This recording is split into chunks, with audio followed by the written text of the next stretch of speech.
मैं आचार्य विश्वम्भर वर्मा हलधर की आवाज नामक चैनल से अपने विचारों को आप सभी के सामने प्रस्तुत कर रहा हूँ। जय हिंद। देखिए, हमारी भारतीय संस्कृति जो है, सर्वे भवन्तु सुखिनः, सर्वे सन्तु निरामयाः, सर्वे भद्राणि पश्यन्तु मा कश्चित् दुःखभाग्। ये हमारी संस्कृति है। वसुधैव कुटुम्बकम, यह हमारी संस्कृति है। पूरी पृथ्वी पर जो भी है वो हमारा परिवार है। सच्ची है ये। अगर इतिहास देखा जाए, आदिकाल से देखा जाए, तो न कोई हिंदू, न कोई मुसलमान, न कोई सिख, कौन कहाँ और कौन पूर्व सभी के एक हो सकते हैं। यह आप सोच लीजिए। आज इलेक्शन है यूपी का, आज ऐसा माहौल पैदा किया जा रहा है उन धर्म के ठेकेदारों के लिए जो कहते हैं राम के भक्त हैं। उनके अलावा कोई राम का भक्त नहीं है इस देश के अंदर। केवल राम भक्त जो है भारतीय जनता पार्टी के लोग, इसके अलावा कोई नहीं। और सब आतंकवादी ऐसे सेंटेंस बोलते हैं लोग। अरे एक समय की बात मैं बता रहा हूं, फूलपुर लोकसभा सीट से पंडित जवाहरलाल नेहरू इलेक्शन लड़ रहे और उनके अपोजिशन में राम मनोहर लोहिया थे। तो एक रास्ते में एक स्कूल में पंडित जवाहरलाल नेहरू का काफिला जो है, जो काफिला स्टे हुआ और खाना खा रहे थे पंडित जवाहरलाल नेहरू। उधर से राम मनोहर लोहिया का काफिला आया और उन्होंने देखा कि पंडित जवाहरलाल नेहरू का काफिला है, तो उन्होंने कहा कि रोक दो, और पंडित जवाहरलाल नेहरू से मिलने गए और वो खाना खा रहे थे। आप सोच लीजिएगा, एक दूसरे आमने सामने इलेक्शन लड़ रहे थे, लेकिन मिलने आप देखिए तो उस दिन बुलंदशहर में सपा और कांग्रेस का काफिला आमने सामने हो गया। और सपा अध्यक्ष अखिलेश यादव, जयदू चौधरी, दोनों ने ऊपर आ करके हाथ जोड़ करके प्रणाम किया प्रियंका गांधी के, और प्रियंका गांधी ने भी हंस करके उनका दिया। आप देखिए, ऐसा नहीं है कि हमारे विरुद्ध में कोई इलेक्शन लड़ रहा है। अपने उसके आपने क्या कार्य किया है, अपना बताइए क्या कार्य हम करेंगे। आपके घोषणा पत्र में जो आज तक होता रहा है, एक भी घोषणा पत्र का वादा नहीं आपने पूरा किया है। और फिर वही, और ये घूस देकर, रिश्वत देकर इलेक्शन जीतना चाह रहे हैं। लेकिन जनता को सोचना चाहिए, आप 5 किलो राशन बांट रहे हैं, फ्री आते रहे इस समय, इलेक्शन है और इसके बाद बंद हो जाएगा। सभी जानते हैं। मिट्टी का तेल आप खा गए, शाम को हमारे गांव में या खुद हम परेशान होते हैं, शाम को जब हम खाना खाने जाते हैं या खाना बनता है, उस समय बिजली जो है आती चली जाती। अगर मिट्टी का तेल होता तो लालटेन और डिब्बी हम जला सकते थे।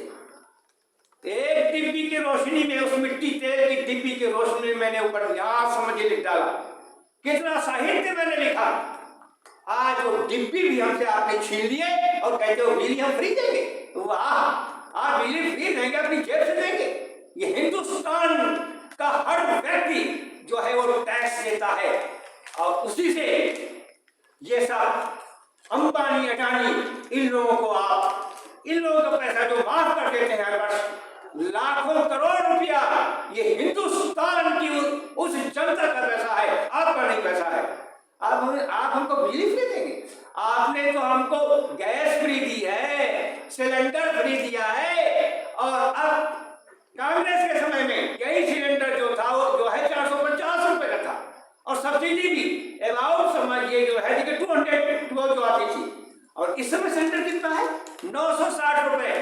आना जाना भी जोड़ लीजिए, 1000 रुपए के ऊपर बैठता है। और सब्सिडी कितनी आप दे रहे हैं? 28 रुपए। अरे शर्म आनी चाहिए। आप गैस फ्री दे रहे हैं, हमको बेवकूफ बना रहे हैं।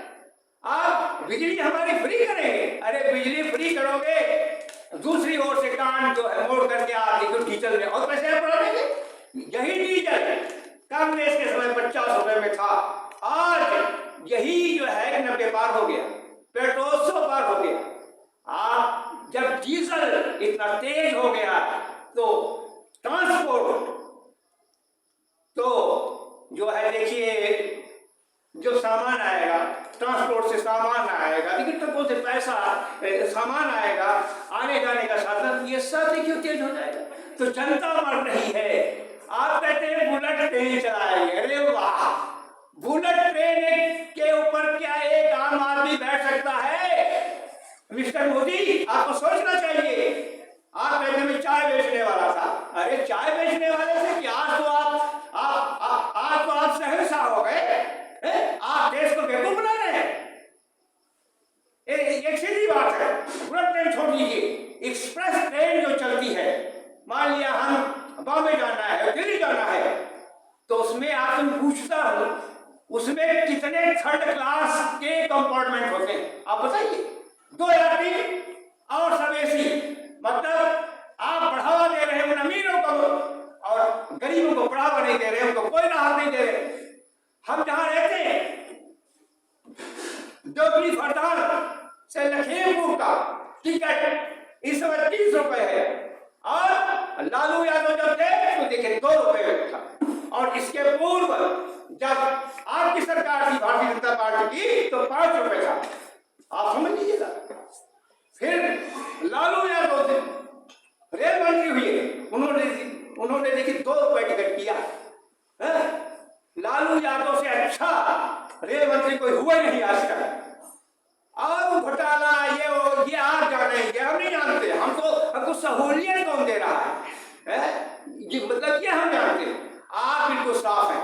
इसलिए जनता को सोचना चाहिए। आज महंगाई देखिए, हर चीज के ऊपर इतनी महंगाई है कि आगे बढ़ रहा है। केवल 2000 रुपए आपने 3 महीने के अंदर या 6000 रुपए सालाना जो आप दे रहे हो, उसी के ऊपर और कितना काट दिया? खाद के दाम कितने बढ़ा दिए? अरे यूरिया 5 किलो आपने देखिए वो कम कर दिए। और देखिए सबसे बड़ी बात यह है, किसानों को भी सोचना चाहिए। धान का बीज जब बोने के लिए हम लेने जाते हैं तो 500 रुपए किलो, 300 रुपए किलो होता हाइब्रिड, और एक बार हम बोलेंगे अगले साल हम नहीं बो पाएंगे, अगले साल फिर लेना पड़ेगा। मतलब ऐसी एक तकनीक ये ऊंचे व्यापारियों ने देखिए चलाई है कि उस धान को फिर नहीं हम बो सकते, और वो 500 रुपए किलो या 300 रुपए किलो धान लेकर के जो हम बोएंगे, पैदा करेंगे, हमारा धान कितना किस बिका? 800 रुपए क्विंटल, 1000 रुपए क्विंटल। समझ लीजिए। तो अमीर तो ये बिजनेसमैन होगा, हाई फाई बिजनेसमैन, और किसान कहां से हो गया? अरे किसान की आमदनी आप दोनी कर रहे थे, कहां हो गई? या आप सोचिए। ये अब जनता को सोचना होगा, क्योंकि जनता को 5 वर्ष में एक दिन अवसर मिलता है जिस दिन इलेक्शन होता है। इसके बाद कोई आपको पूछने नहीं आएगा। आप तो सब आकर के हाथ जोड़ लेंगे, पैर छू लेंगे, आपके साथ खाना भी खा लेंगे, सब कुछ कर लेंगे, लेकिन जब इलेक्शन हो जाएगा, जब वो जीत जाएंगे तो आपसे बात नहीं करेंगे। ये हमको सोचना है। आज इलेक्शन किसी पार्टी का नहीं है, आज इलेक्शन जनता का है। जनता, आम आदमी, गरीब आदमी और किसान का है। इनको चाहिए कि भारतीय जनता पार्टी को हमारा, सभी को चाहिए। राम के नाम पर वोट, अरे राम राम, राम का आदर्श देखिए, पढ़िए, रामायण देखिए। राम किसी की घृणा नहीं करते थे, आप घृणा करते, आप गालियां करते। अरे गांधी के हत्यारे को आप शहीद बताते, शर्म आनी चाहिए तुमको। अरे वो राष्ट्रपिता महात्मा गांधी, जिसने एक धोती में अपना जीवन काट दिया, खून कर दिया, अपनी संतान के लिए क्या किया उसने? केवल देश के लिए किया। 15 अगस्त को जब दिल्ली में जब देश आजाद हो रहा था, तब वो बंगाल में हिंदू मुस्लिम का झगड़ा चल रहा था, और गांधी जी दिल्ली में नहीं थे, वहां थे। आप सोच लीजिएगा। और पंडित जवाहरलाल नेहरू की बात करते हो, पंडित जवाहरलाल नेहरू 1936 में 1936 में कांग्रेस की मीटिंग हुई बंगाल में, कहा अंग्रेजों ने कहा आप सरकार बनाइए, मतलब उस समय भी सरकारें बनती थी, बंगाल में आप सरकार बनाइए। पंडित जवाहरलाल नेहरू ने साफ कहा कि हम नहीं बनाएंगे, लेकिन सभी लोग इकट्ठा होकर के गांधी जी, सरदार वल्लभ भाई पटेल, अन्य लोगों ने कहा कि सरकार हमको बनानी है। अब सोच लीजिएगा। तो और प्रचार के लिए पंडित जवाहरलाल नेहरू को बंगाल भेजा गया। पंडित जवाहरलाल नेहरू ने दिन रात समझे प्रचार किया। तो सरदार वल्लभ भाई पटेल ने गांधी को एक चिट्ठी लिखी, उसमें यह लिखा कि पंडित जवाहरलाल नेहरू ऐसा व्यक्ति जिसने दिन रात जुट करके बंगाल में समझिए अद्भुत कार्य किया है अपनी पार्टी के लिए। आप समझ लीजिए, उन्होंने प्रशंसा की। 1949 की बात हम बता रहे हैं। 1949 में जिस प्रकार से बंगाल में 1947 में बंगाल में हिंदू मुस्लिम असंघर्ष हो गया था उसी समय, और फिर 1949 में हो गया, तो पंडित जवाहरलाल नेहरू ने कहा सरदार पटेल से कि हमारी इच्छा होती है कि हम आप अब देखें और हम बंगाल जा रहे हैं गांधी की तरह और वहां ये हम शांत करेंगे।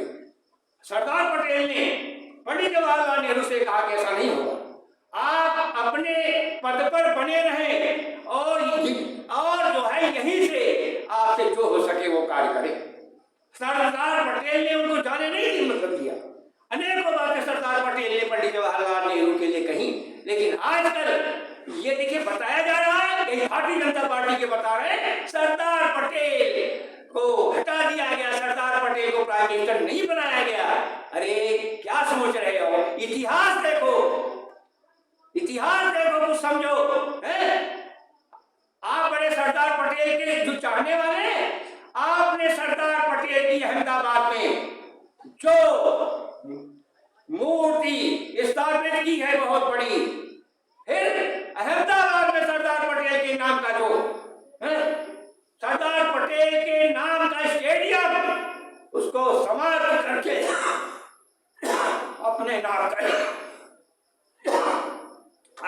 कर लिया, और 1 साल हो गए उसका उद्घाटन भी देश के राष्ट्रपति रामनाथ कोविंद ने उद्घाटन भी कर दिया। सुन लीजिए, सरदार पटेल को आप चाहते हैं, लेकिन सरदार पटेल का नाम का वो स्टेडियम आप अपने नाम कर लिया। अरे तुम्हें धिक्कार है, केवल गंदी राजनीति आप कर रहे हो। हिंदुस्तान को समझना होगा, बच्चे को समझना होगा। और आज के अखबार जो आते हैं आप देख लीजिए, केवल भारतीय जनता पार्टी के अलावा, समझिए प्रचार के अलावा, उनकी बातों के अलावा अखबार में कुछ नहीं आता। आज ऐसा मीडिया हो गया है, देश को बर्बाद करने वाला भी मीडिया है, क्योंकि वो सच बात नहीं बताता। और इसलिए हम 3-4 दिन हुए हैं, भूसा नहीं है, तो गन्ने की खोई जो है उसको मैंने मंगाया, वो 300 रुपए क्विंटल हमको खोई मिली। और कल की बात मैं कर रहा हूं, कल खोई मिली है 350 रुपए क्विंटल। वो गन्ना लेते हैं 295 रुपए क्विंटल, खोई बेचते हैं 350 रुपए क्विंटल। ये देखिए बड़ियों की नीति। हम गन्ना में देखो रस देते हैं, उससे हमको शक्कर बनती, और जो उसका कूड़ा होता है वो कूड़ा हमको उससे तेज मिलता है। ये देखिए इस देश की नीति। इसलिए उसको समझना चाहिए। एमएसपी जो है केवल गेहूं धान के ऊपर ही नहीं, एमएसपी जो गन्ने के भी ऊपर होनी चाहिए, क्योंकि ये जो क्रेशर वाले हैं एक निश्चित रेट होना चाहिए, उससे क्रेशर वाले भी कम न खरीद सकें। ये बेईमानी है, ये जनता का शोषण है। हमारे पास जो होता है धान गेहूं जो वो सस्ते में जाता है, और वहां से जब आटा पैकेट में आता है तो दुगने भाव से आता है। यह आप समझिए कितना फायदा उठाते हैं वो।